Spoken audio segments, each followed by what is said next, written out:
So welcome. आज का topic बहुत इंपॉर्टेंट है। ठीक है, आज हम शुरू करने जा रहे हैं। देखो, ये बोर्ड में बहुत बार क्वेश्चन पूछा हुआ है, तो बहुत ज्यादा ध्यान देना, मजा आएगा। Potential energy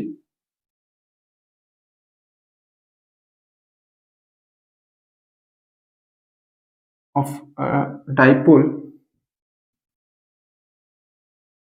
it is placed in uniform electric field. Uniform electric field. ठीक है, यहाँ पे देखो एक क्वेश्चन आता है, ये जनरली 5 मार्क में भी क्वेश्चन आ जाता है कई बार सीबीएसई के लिए, और बाकी बोर्ड्स में भी ये क्वेश्चन 3 या 4 मार्क में कई बार पूछा जा चुका है। ठीक है, सो इसमें एक चीज ध्यान देना आप लोग, यहाँ पे 3 और केसेस पूछे जाते हैं। Stable equilibrium, unstable equilibrium, zero energy क्या होती है। ठीक है, तो ये सारे टर्म्स हमें अभी समझने हैं एक एक करके। तो सबसे पहले बेसिक सा डायग्राम लेते हैं जो हमें पता है। Electric field, this is electric field, है ना। जल्दी से मुझे बता दो इलेक्ट्रिक फील्ड का डायरेक्शन। ठीक है, पॉजिटिव टू नेगेटिव। ठीक, और डाइपोल जो होता है हमारा, उसे मैं यहाँ पे ले रहा हूँ, ये डाइपोल है। ठीक है, देखो ये यहाँ में माइनस क्यू रखा है, ये आपका प्लस क्यू है। तो देखो इस पे जो फोर्स लगेगी वो इस डायरेक्शन में लगेगी अगर ये इलेक्ट्रिक फील्ड है तो। और फोर्स कितनी होगी, F equal to plus Q, हमने पढ़ा हुआ है F equal to Q force होती है। यहाँ कितनी होगी, F equal to minus Q. ठीक है, देख रहे हो, F equal to minus Q. और ये एंगल बना रहा है थीटा। ये एंगल कितना बना रहा है बच्चों, थीटा बना रहा है। अब यहाँ देखो, हमें एक चीज समझनी है, यहाँ पे कपल फोर्स एक्ट कर रहा है। कपल फोर्स क्या होता है, when two equal and opposite forces. ठीक है, जब भी दो equal and opposite force act करते हैं किसी चीज पे, देन हम उसे क्या बोलते हैं, कपल फोर्स। अब यहाँ क्या हो रहा है, देखो एक फोर्स लग रही है F equal to plus Q, दूसरी लग रही है F equal to minus Q. ठीक है, so two equal and opposite forces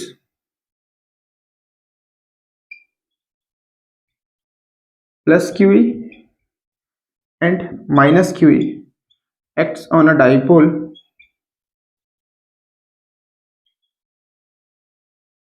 which cause torque. ठीक है, and equal and opposite forces लग रहे हैं, सो नेट फोर्स कितना हो जाएगा, यहां लिख रहा हूं मैं। नेट फोर्स कितना हो जाएगा बच्चा party, net force F equal to plus Q minus Q, net equal to 0। तो फोर्स कितना होता है, 0। ये हमने सेम चीज की थी जब हमें इलेक्ट्रिक फील्ड फाइंड करना था और हमने डाइपोल को यूनिफॉर्म इलेक्ट्रिक फील्ड में रखा था। उस टाइम पे भी हमने टॉर्क निकाला था और tau equal to P sine theta हमने किया था। ठीक है, फर्स्ट चैप्टर में। तो अब देखो यहाँ पे क्या होगा, फोर्स 0 आ गया, बट टॉर्क अभी भी आएगा। ठीक है, अच्छा टॉर्क क्या होता है हमारा, टॉर्क होता है आइदर फोर्स इंटू डिस्प्लेसमेंट होता है ना torque, either force into perpendicular distance. ठीक है, अच्छा परपेंडिकुलर डिस्टेंस कौन सा होगा हमारा, ये परपेंडिकुलर डिस्टेंस है। तो ये ढूंढना पड़ेगा, मैं इसको ए ले रहा हूँ, ये बी ले रहा हूँ, ये सी ले रहा हूँ। अच्छा ये थीटा है हमारा बच्चों, ये थीटा है। और दोनों के बीच में दोनों डाइपोल के बीच में डिस्टेंस कितना होता है, 2 है। पढ़ चुके हैं ये सब। अगर आप लोगों ने नहीं पढ़ा है बेसिक तो इसको अच्छे से करो। देखो ये सारे वीडियोस कंबाइन होकर पूरा इलेक्ट्रोस्टैटिक का भी एक पूरा वीडियो आपके हमारे यूट्यूब चैनल पे है। दूसरी चीज मैराथन तौर पे कि एक साथ आपका पूरा फिजिक्स हो जाए, वो भी हम पूरा कंबाइन करके डाला हुआ है, और सेपरेट ही टॉपिक वाइज भी है। तो अगर आपने बाकी टॉपिक्स नहीं किए हैं तो वो भी करने पड़ेंगे। ठीक है, वो भी करने हैं। तो पढ़ाई बहुत आसान है अगर आप सही तरीके से रेगुलरली पढ़ रहे हो। बर्डन नहीं बनने देना है। ठीक है, बर्डन नहीं बनने देना है, और मिस यूज नहीं करना है मोबाइल का। आप पढ़ने के लिए ईमानदारी से ले रहे हो ना, तो पढ़ो। देखो इसीलिए तो आपके लिए तो मेहनत हो रही है। ठीक है, ऐसा नहीं कि आप 10 मिनट पढ़ रहे हो और 20-25 मिनट आप लोग चैट कर रहे हो, ये कर रहे हो, वो कर रहे हो। ठीक है, वो सब नहीं करना है। ठीक है, वैलेंटाइन डे वीक नहीं मनाना, ये सब फर्जी वीक्स होते हैं। ठीक है, फर्जी वीक में हमें नहीं, हमारा बोर्ड है, हमें बोर्ड पे फोकस करना है। ठीक है, ये एक सिंपल सी चीज बोल रहा हूँ। देखो अगर कोई भी मतलब सामने अपोजिट जेंडर की बात कर लेते हैं, लड़का हो तो लड़की के लिए, लड़की हो तो लड़के के लिए, कि भाई सिंपल सी चीज, सक्सेस होगा, पैसा होगा तो सारी चीजें पीछे आएंगी। ये दोनों चीजें नहीं होगी ना तो लात मार के लोग भगा देंगे। ठीक है, एक बहुत ही सिंपल सी चीज है। ठीक है, तो इसे समझ लो। आज जो भी तुम्हें बोल रहा है ना कि भैया तुम बाबू सोना तुम मेरे लिए बड़े इंपॉर्टेंट हो, ये हो वो हो। जिस दिन तुम किसी काम के नहीं रहे ना, तुम कुछ भी नहीं हो।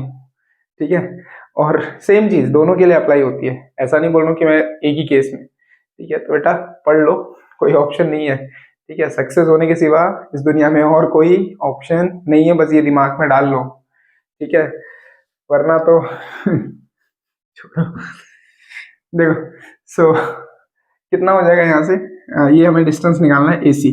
तो cos थीटा कितना होगा, देखो ये 2a है, ये 90 डिग्री है, और आपका ये थीटा है तो ये बेस होगा, और ये परपेंडिकुलर है ना, हमने ये सब बेसिक्स पढ़े हुए, और ये हाइपोटेन्यूज। cos क्या होता है, b/h। cos थीटा क्या होता है, b/h। cos थीटा होता है b/h। तो b कितना है हमारा, BC। ठीक है, बट हमारे लिए इसका काम है cos थीटा का, नहीं ना, हमें तो इन दोनों का रिलेशन निकालना था। मैं क्यों ले रहा हूँ sin theta. sin theta equal to कितना होगा, sin थीटा होता है p/h, यानी AC अपॉन 2a। कुछ तो देवदास बन के बैठे होंगे ना, सर जिंदगी बर्बाद हो गई है। ठीक, पिछले वैलेंटाइन डे को मुझे हाँ बोला था, इस वैलेंटाइन डे को किसी और को बोल दिया। ठीक है, दिक्कत हो गई है जीवन में। बेटा दिक्कत विक्कत छोड़ो, ऐसे हर वैलेंटाइन डे पे अलग अलग हो जाएगा। अगर पढ़ाई नहीं करोगे तो हर बार दिक्कत होगी। तो आइदर फोर्स कितना हो गया, QE, और परपेंडिकुलर डिस्टेंस कितना है आपका, देखो कितना आ गया, AC की वैल्यू कितनी आ गई, ये वाला आ गया 2a sin theta, 2a sin theta. ठीक है, तो ये कितना हो गया। अब ये वीडियो कोई अलग अलग टाइम पे देख रहे होगा, जैसे कोई अक्टूबर के मंथ में देख रहा होगा, कोई नवंबर देख रहा होगा, जब भी देख रहे होगे। ठीक है, बट बात तो ये सबके लिए कॉमन अप्लाई होती है। कुछ लोग मुस्कुरा भी रहे होंगे। देखो, तो 2a और q, तो ये हो गया, और ये बचा E sin थीटा, तो ये हो गया आपका PE sin थीटा, है ना, PE sin थीटा। ये आपका क्या आ गया, टॉर्क आ गया। टॉर्क कितना आ गया, PE sin थीटा। 2aq क्या होता है, डाइपोल ना, पढ़ चुके हैं हम लोग। 2aq क्या होता है, डाइपोल। तो कितना आया, PE sin थीटा। ये हमारा टॉर्क आ गया। समझ पा रहे हो कि नहीं समझ पा रहे हो। ठीक है, ये हमारा टॉर्क आ गया, PE sin थीटा। ये बाकी है, देखो ये केस थोड़ा बड़ा है इसलिए थोड़ा सा टाइम लगेगा, तो समझना अच्छे से। तो टॉर्क आ गया हमारा PE sin थीटा। अब यहाँ पे देखना, एक केस ले रहे हैं हम लोग।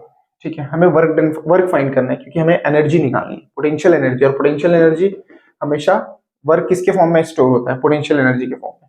तो हमें यहाँ पे अगर पोटेंशियल एनर्जी निकालनी है, इन शॉर्ट वर्क निकालना है, तो वर्क निकालने के लिए हमें थोड़ा सा आगे बढ़ना पड़ेगा। ठीक है, अब सब एक चीज समझा रहा हूँ, यहाँ देखना। वर्क जनरली क्या होता है, फोर्स इंटू डिस्प्लेसमेंट, है ना, फोर्स इंटू डिस्प्लेसमेंट। अगर छोटा वर्क है तो ऐसे, या सिंपल लिखो, वर्क इक्वल टू, पहले फॉर्मूला देख लो, फोर्स इंटू डिस्प्लेसमेंट। ठीक है, पर अगर मैं बात करूं, अगर यहाँ पे रोटेशन हो रहा है, फोर्स तो है नहीं, रोटेशन हो रहा है, तो यहाँ पे फोर्स की जगह कौन आ जाएगा, टॉर्क, है ना।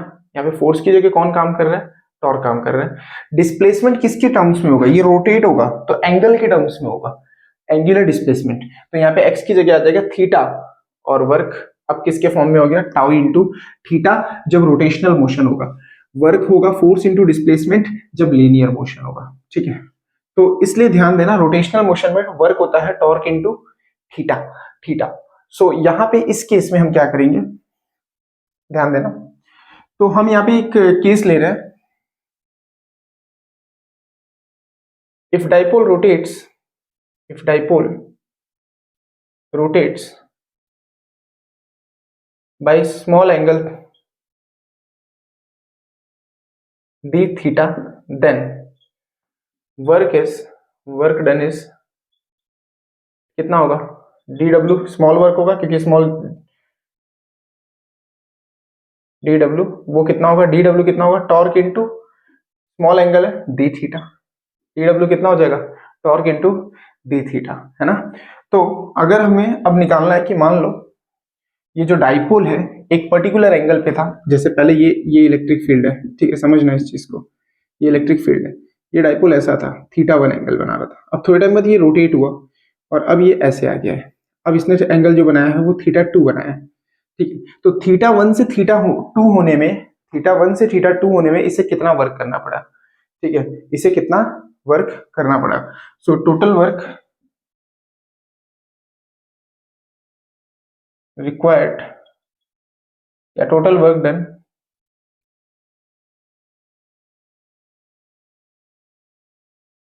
in making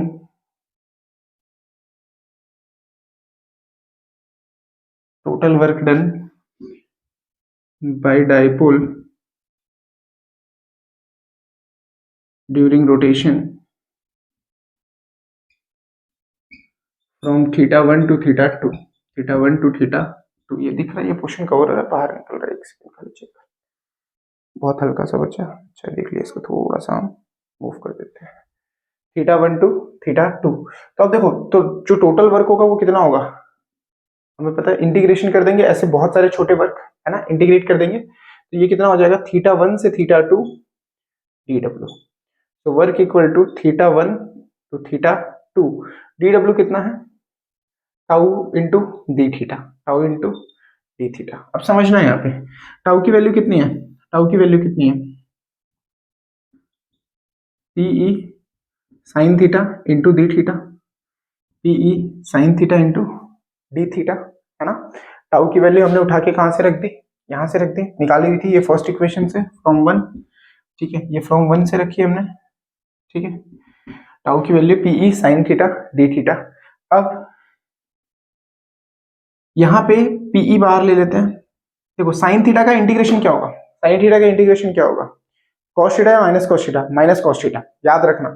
साइन थीटा का डेरिवेटिव कॉस थीटा होता है, बट साइन थीटा का इंटीग्रेशन माइनस कॉस थीटा होता है, तो ये हो जाएगा आपका माइनस कॉस थीटा, कहां से कहां, theta 1 to theta 2। नाउ अब इस इंटीग्रेशन की वैल्यू को रख देते हैं, मुझे फिर से जगह चाहिए होगी, इस तरफ कितना बच रहा है हमारे पास, ये हो गया आपका, कि हम यहाँ पे कर सकते हैं ना, अभी हमारे पास स्पेस है, ये वाला पोर्शन देखो, ध्यान देना, ओहो पतली सी जगह में हमें करना पड़ेगा, हो जाएगा, है ना। देखो तो वर्क हो जाएगा पीई, माइनस पहले ही बाहर ले लेते हैं, है ना, ये वाला माइनस पहले ही बाहर ले लेते हैं, ये हो जाएगा cos theta 2 upper limit minus cos theta, थोड़ा सा होशियार हो गया, नहीं इंडिया में एडजस्टमेंट सीख ही लेता, और उसमें भी अगर इंजीनियर हो तो फिर प्रॉब्लम नहीं है। तो cos theta 2 minus cos theta 1। अब देखो यहाँ पे माइनस साइन है, ठीक है, ध्यान देना बच्चे, बट माइनस साइन है, इसको अंदर मल्टीप्लाई कर दो तो ये क्या हो जाएगा, cos theta 1 माइनस cos theta 2, cos theta 2। हमने क्या किया यहाँ पे, ये माइनस साइन अंदर मल्टीप्लाई होगा तो ये हो जाएगा ना। अब यहाँ देखना केस, जनरल केस, अब हमें पता है वर्क डन किसके फॉर्म में स्टोर होगा, यहाँ लिख लेते हैं पहले, work done is stored as potential energy, potential energy, थोड़ी जगह कम है बट एडजस्ट कर लेते हैं ताकि एक साथ हो जाए, तो आप लोगों को मुझे कुछ मिटाना ना पड़े, ताकि आपको बाद में पढ़ने में दिक्कत ना हो, ठीक है, समझने के लिए अभी इजी होगा। तो U equal to PE cos theta 1 माइनस cos theta 2, थोड़ा और एडजस्ट कर सकते हैं,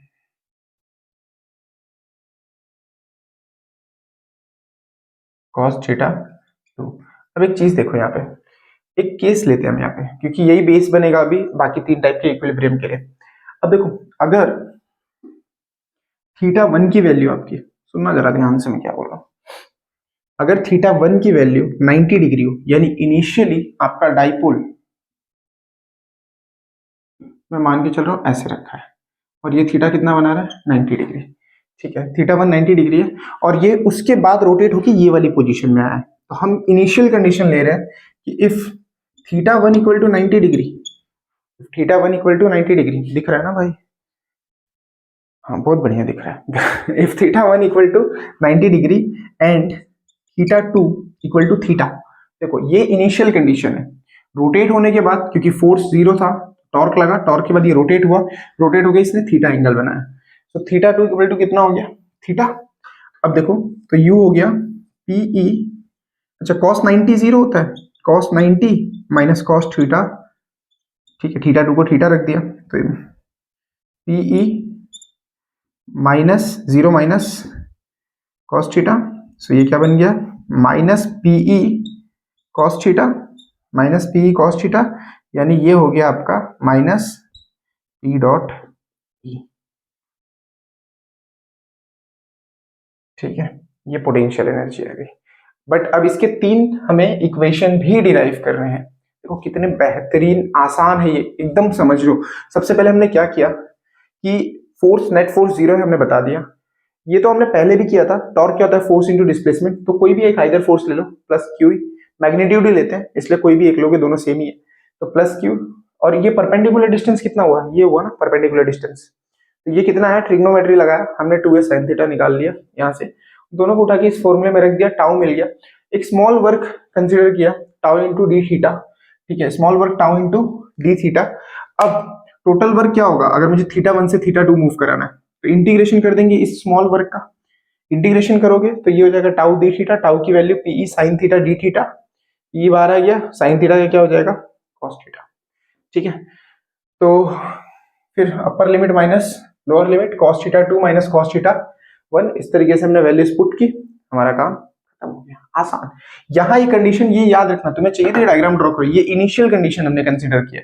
थीटा 1 जब 90 होगा, फिर थोड़े टाइम बाद वो थीटा पे आएगा, इसे हमने थीटा 2 बताया। यानी ये दो कंडीशंस यहाँ पे हमने लिए और वहां से हमने फाइनल जो हमारी पोटेंशियल एनर्जी है ड्यू टू डाइपोल वो हमने फाइंड आउट कर लिया है, जब डाइपोल को हम यूनिफॉर्म इलेक्ट्रिक फील्ड में रख रहे हैं, जब हम डाइपोल को यूनिफॉर्म इलेक्ट्रिक फील्ड में रख रहे हैं। क्लियर हुआ, क्लियर हुआ सबको। अब हमें वो तीन केस करने हैं, ठीक है, तीन केस लिखने हैं। तो कि कब स्टेबल इक्विलिब्रियम आएगा, कब अनस्टेबल होगा और कब जीरो होगा।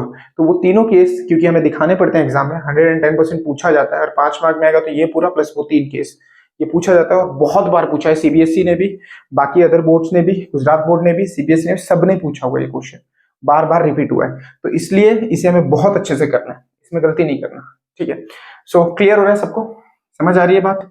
तो इसको बहुत अच्छे से लिखो साथ में अभी, और अब हम इक्विलिब्रियम करने जा रहे हैं।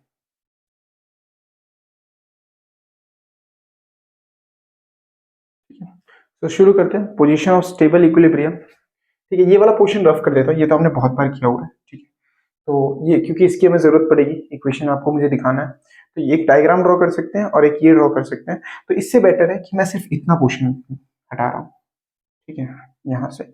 और अब देखो मैं आपको ये समझा रहा हूँ, ध्यान देना। देखो, तो सबसे पहले पहला केस 1 लेते हैं, ठीक है, केस 1 ले लेते हैं। यहाँ पे force equal to minus q, case 1, case 1, ठीक है, for stable equilibrium, stable equilibrium.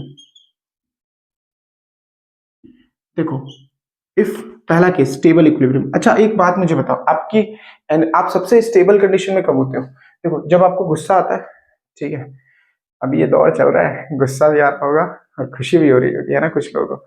But देखो, सबसे ज्यादा आप नॉर्मल टाइम पे ज्यादा स्टेबल रहते हो, ठीक है। तो जब आपको बहुत गुस्सा आता है, ठीक है, या बहुत खुशी होती है, तो उस टाइम पे आपकी एनर्जी बहुत हाई होती है और उस टाइम पे कोई भी डिसीजन सही नहीं माना जाता, क्योंकि आपकी स्टेबिलिटी नहीं होती है। आप स्टेबल कब होते हो? जब आप नॉर्मल कंडीशन में होते हो, जब आपकी एनर्जी कम होती है, ठीक है। तो यहाँ पे स्टेबल इक्विलिब्रियम यानी मिनिमम एनर्जी होनी चाहिए। तो देखो, if theta equal to zero, if theta equal to zero, अगर थीटा जीरो है, हमारे पास ये इक्वेशन है माइनस पी कॉस थीटा। हमारी इक्वेशन क्या है? माइनस पी कॉस थीटा, तो कॉस जीरो हो जाएगा, तो ये कितना आ गया? माइनस पी आ गया, माइनस पी, यानी यू की वैल्यू कितनी आ गई? Minus p. ये कंडीशन जब आएगी ना, U equal to minus p, तो देखो नेगेटिव आ रहा है, बहुत कम एनर्जी है, ये नेगेटिव में आ रहा है। U equal to minus p, ये मिनिमम एनर्जी है, ये मिनिमम एनर्जी है, ठीक है। तो हम क्या लिखेंगे? When dipole moment is parallel to electric field then potential energy is minimum,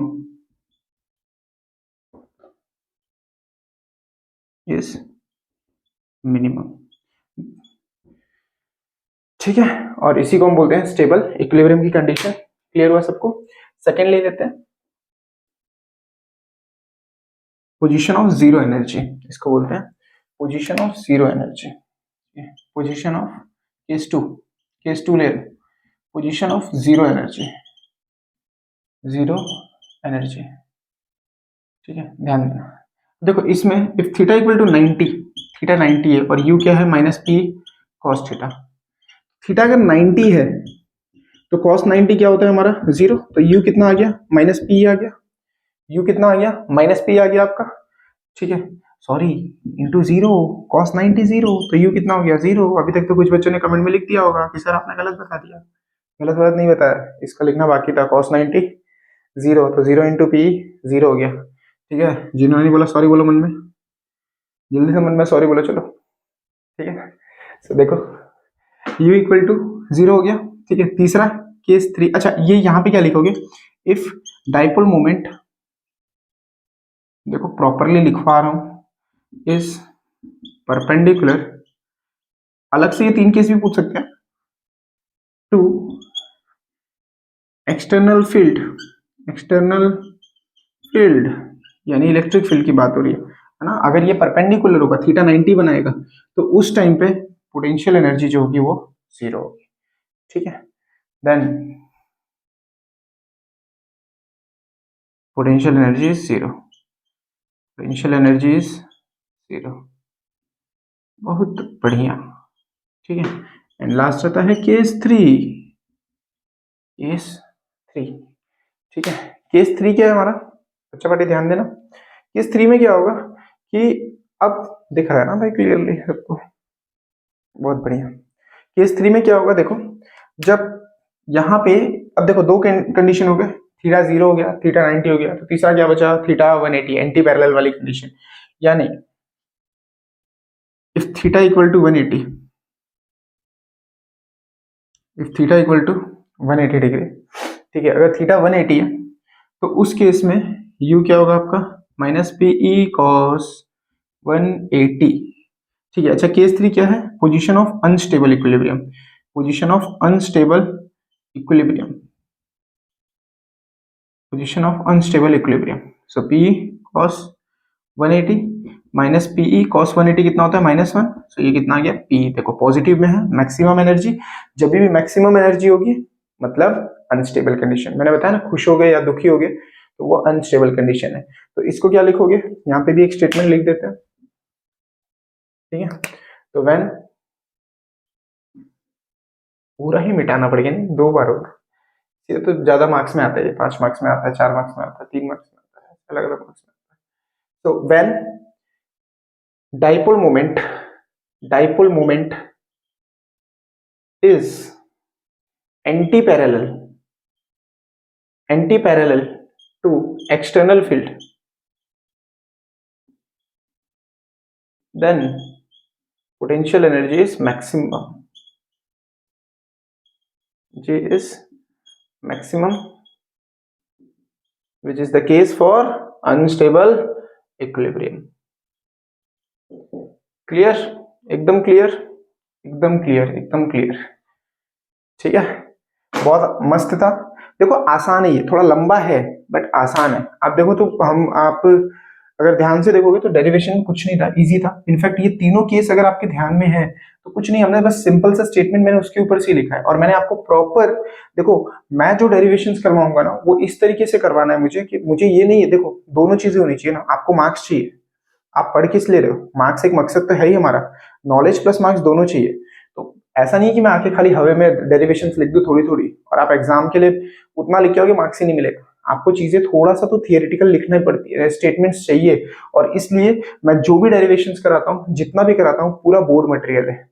यानी अगर, और इनफैक्ट जेई वगैरह में यहाँ से आ ही जाता है क्वेश्चन, वो तो हमारा अलग ही पार्ट है, बट जो ये पूरा जो सेक्शन है ना, ये प्रॉपरली बोर्ड मटेरियल। अगर आप ऐसे ही आंसर लिखोगे, जैसे मेरा एक और मकसद है, बच्चे पढ़ लेते हैं बट उनको आंसर लिखना नहीं आता, ठीक है। तो जितने भी मेरे डेरिवेशंस है ना, आप देखोगे तो मैंने सब में प्रॉपरली विद स्टेटमेंट्स चीजें लिखी है, ताकि आपके लिए नोट्स ऑटोमेटिकली प्रिपेयर हो जाए, आपको यहाँ वहां भागना ना पड़े, ठीक है। तो सिंपल है, नोट्स भी मैं प्रोवाइड करवा दूंगा, बट अगर बोर्ड पर से आप लिख रहे हो ना, आपके एक भी मार्क्स नहीं कोई काट पाएगा।